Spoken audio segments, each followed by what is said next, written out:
পড়াশোনার ব্যস্ততার কারণে আমি স্টুডিওতে যেতে পারছি না। যদি ঘটনা ভালো লাগে তাহলে প্লিজ ভূত এফএমে শুনিয়ে দেবেন। ঘটনায় আসি। ঘটনা 1, 2013 সালের ঘটনা। দিন ঠিক মনে নেই। ঘটনাটি বগুড়া জেলার আদমজী উপজেলার। সেদিন এক আত্মীয়র বাচ্চা হওয়ার কথা। উনি আমার মায়ের চাচাতো বোন, অর্থাৎ আমার খালামণি ছিলেন। তখন আমি, আমার নানি, বাড়ির লোকজন গ্রামে ছিলাম। গ্রামের নাম কুশিন্দা সর্দার পাড়া। হঠাৎ খালামণির পেটে ব্যথা শুরু হওয়ায় তাকে আদমজীর এক ক্লিনিকে ভর্তি করা হয়। ক্লিনিকের নাম সঠিক মনে নেই। তখন ছিল রাত 11টা। গ্রামে সাধারণত 8টা থেকে 9টা বাজা মানেই অনেক রাত। যদিও আদমজী এবং সেই রাস্তায় বাস, ট্রাক, সিএনজি সব চলত, কিন্তু সে রাতে আমরা কিছুই খুঁজে পাইনি। অনেক খুঁজির পর 2টা চার্জের ভ্যান পেলাম। প্রথম দফায় খালামণি আর তার মা, বোন, আমার খালু গেলেন 2টি ভ্যান নিয়ে। তারপর ভ্যানগুলো আমাদের নিতে আসে। আমাদের সাথে ছিল আমার মা, আমার মামা সহ আরো অনেক আত্মীয়। তারপর আমরা প্রায় রাত 12:30টায় পৌঁছাই। অনেক অপেক্ষা করার পর খবর পেলাম আমার খালামণির ছেলে সন্তান হয়েছে। ক্লিনিকে আমাদের থাকার জায়গা ছিল না, তাই সেই ভ্যান নিয়ে আমরা গ্রামে ফিরে আসি। সঙ্গে আমার মা, আমার নানি, আমার মামা, আমার নানা। মাঝপথে শিবপুর নামের একটা জায়গায় হঠাৎ কিছু করুণ আর্তনাদ এবং কিছু অট্টহাসি শুনতে পাই, এবং জায়গাটির নাম ছিল শিবপুর। করুণ আর্তনাদ শুনতে। তখন রাত 3টা। আমরা সবাই অনেক ভয় পেয়ে গেলাম। আমার মায়ের কাছে একটা চাদর ছিল, সেটা নিয়ে আমরা আমাদের মাথা ঢেকে ফেলি। চাদরটা বড় ছিল বলে এক ভ্যানের সবার মাথা ঢাকা যাচ্ছিল না, অন্য ভ্যানেও কেউ ছিল না, এক ভ্যানে সবাই যাচ্ছিলাম। কিছুক্ষণ পর আমার নানি সে এলাকায় একটা সত্য ঘটনা বলেন। এইখানে এক ক্ষেতে এক মানুষকে গলা কেটে হত্যা করা হয়। এর মাঝে মাঝে এই রাস্তা দিয়ে ধারে নাকি তাকে দেখা যায়। আর অনেকেই যারা এই রাস্তা দিয়ে যান, তারা তখন যাওয়ার সময় সেই ভদ্রলোক বা যার গলা কাটা হয়েছিল তার আর্তনাদ শুনতে পান।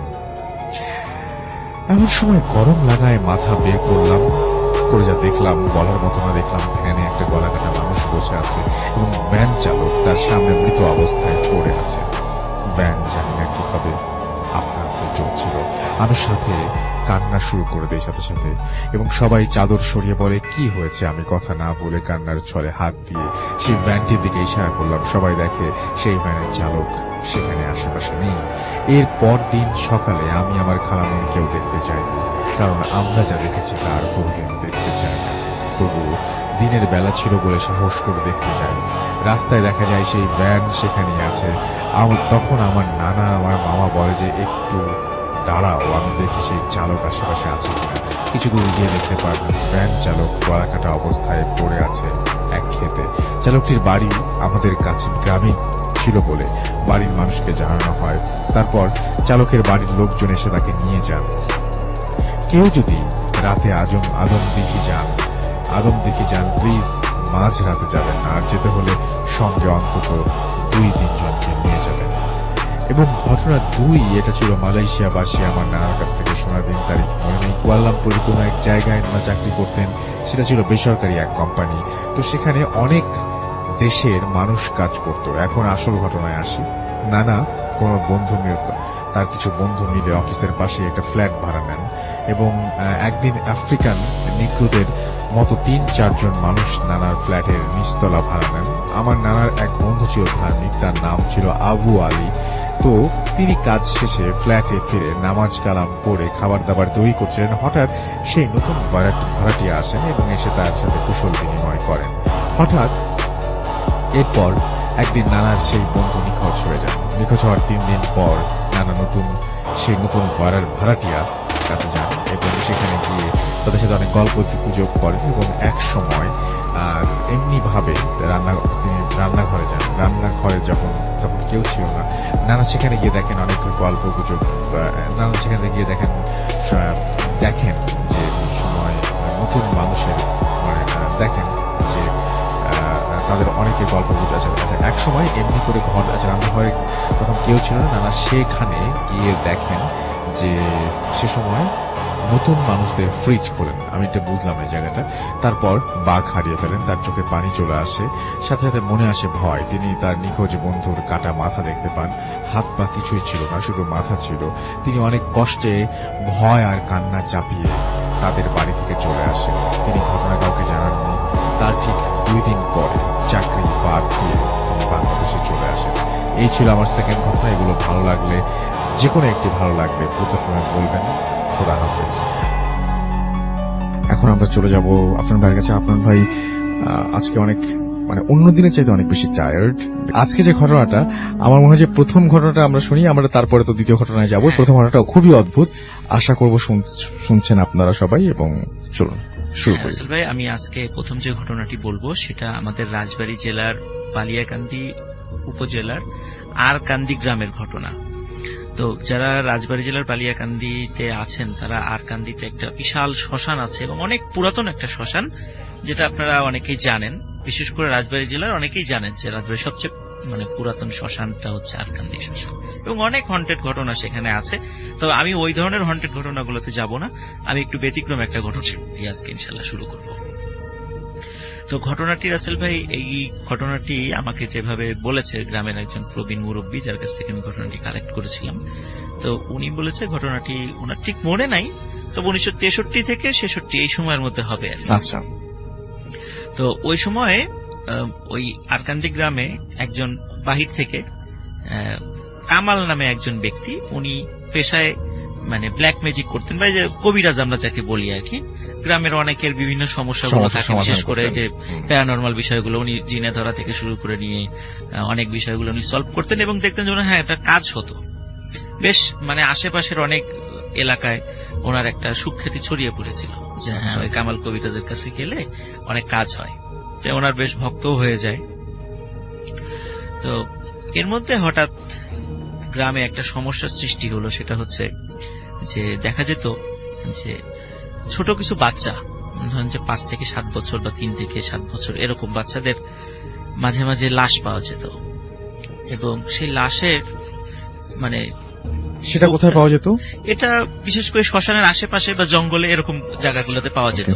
তো বাড়িতেই তারা থাকতো, কিভাবে যে বের হতো বা কিভাবে বের হয়ে যেত, এরা বাড়িতে বাবা মা কেউ কিছু বলতে পারতো না আর কি। ঘটনাটা রাতেই ঘটতো। আচ্ছা। তো লাশগুলো যখন পাওয়া যেত তখন দেখা যেত ওই লাশের বুকটা ফাড়া এবং ভিতর থেকে হৃৎপিণ্ডটা নাই।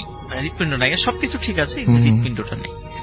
তো প্রথম দিকে গ্রামবাসী যখন এই ধরনের ঘটনা 1 বার 2 বার 3 বার এরকম ঘটতে থাকে, তখন তারা মনে করেছে যে গ্রামে মনে হয় কোনো হিংস্র জন্তু জানোয়ার আবির্ভাব ঘটেছে।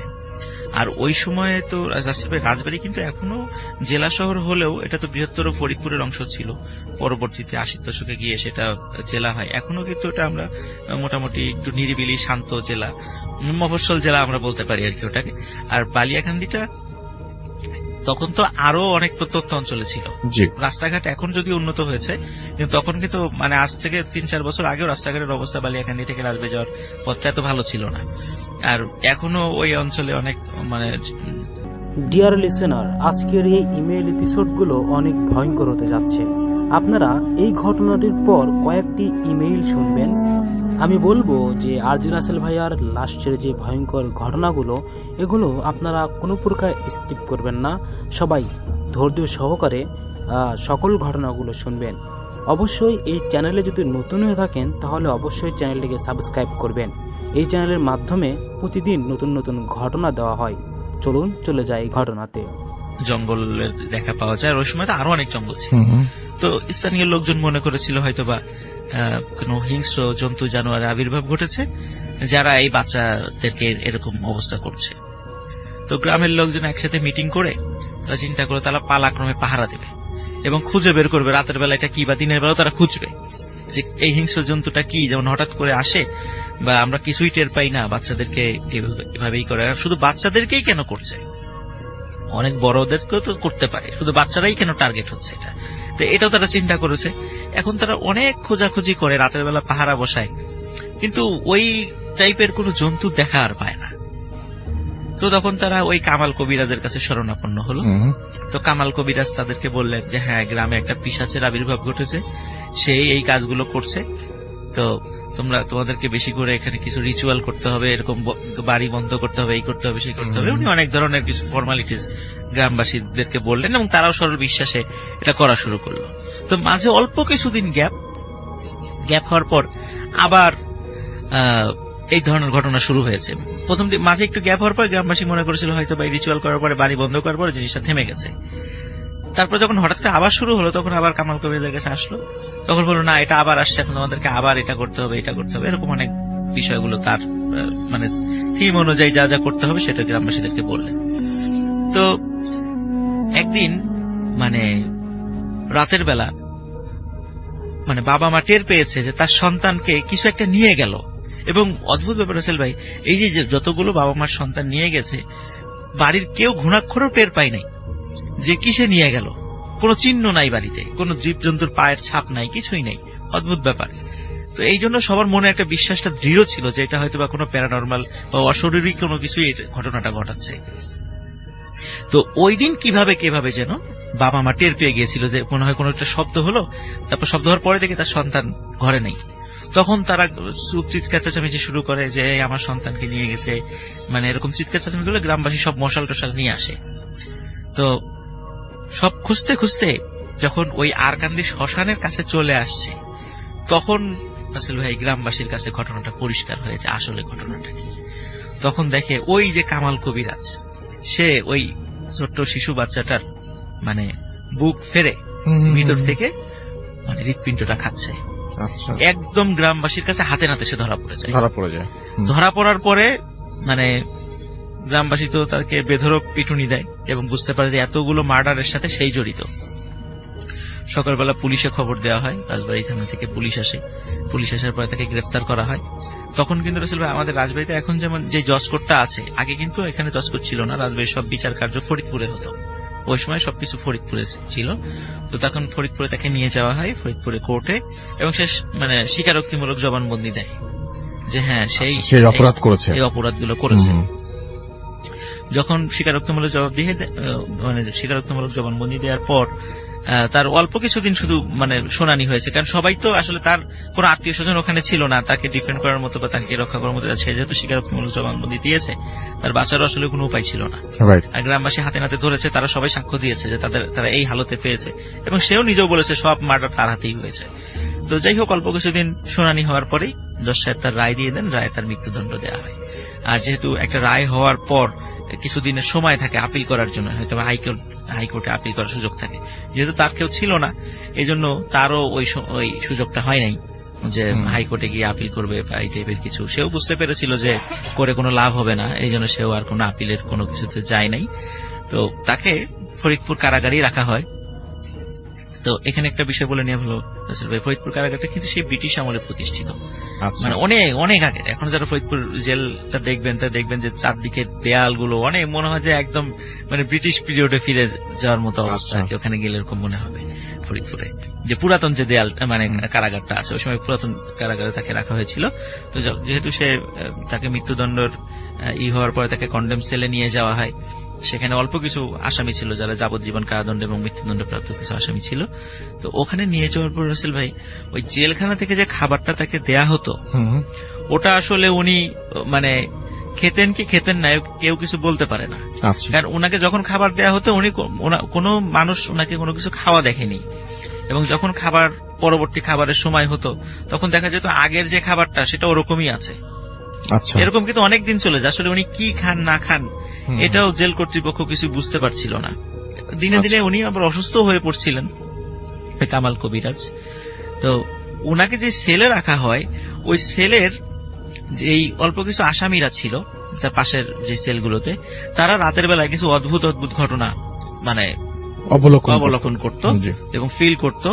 তার ভিতরে কিছু বিষয় আমি বলি রাসেল ভাই। সেখানে ওই সময় আসলে এই ঘটনাটা আমরা জানতে পেরেছিলাম ওই সময়ে রাজবাড়ী জেলার একজন জেল পুলিশ মানে সদ্য জয়েন করেছে আর কি। তো উনি যদি এখন মারা গেছেন, তো উনি যখন পরবর্তীতে ওই কামাল কবিরাজের ঘটনা যখন উনি সবাইকে বলেন, ওই উনার বলার মাধ্যম দিয়ে ওই জেলের ভিতরকার ঘটনাগুলো মানে বাইরের লোকজন জানতে পারে। তার আগে কিন্তু আমরা এগুলা কিছুই জানতাম না। সেই বিষয়গুলো এখন বলবো। তো ওখানে লোক মানে ওখানে যে কন্ডেম সেলে যারা ছিল বা ওই আশেপাশে কয়েকটা সেলে যারা ছিল, তখন তারা রাতের বেলা দেখতো যে একদম একটা কালো ছায়া মূর্তি, এবং সেই কালো মূর্তিটা যে ছায়া, যেমন আমরা যেরকম আমাদের ছায়া দেখি, বিষয়টা এরকম ছায়া না। এই ছায়াটা হলো ওই যে ঘন ধোয়া যদি একত্রিত হয়ে মানে ঘনীভূত হয়ে মানে মেঘের মতো, মানে কালো মেঘের মতো একটা মানে মানুষের শেপ ধারণ করে, ঠিক ওই রকম একটা শেপ ওই জেলখানার ভিতর দিয়ে করিডোর দিয়ে হেঁটে বেড়াতো। এই দৃশ্য দেখে তো সবাই দেখতো, ওটা দেখার পরে চিৎকার চেঁচামেচি করতো। যখন জেল পুলিশরা আসতো, আসার পরে কি হয়েছে বলে যে এরকম দেখেছি। এখন তারপরে ওনারা কিছু দেখতো না, তো ধমক দিয়ে চুপ করাই দিত যে তোমাদের ইচ্ছা করে এরকম রাতের বেলা আমাদের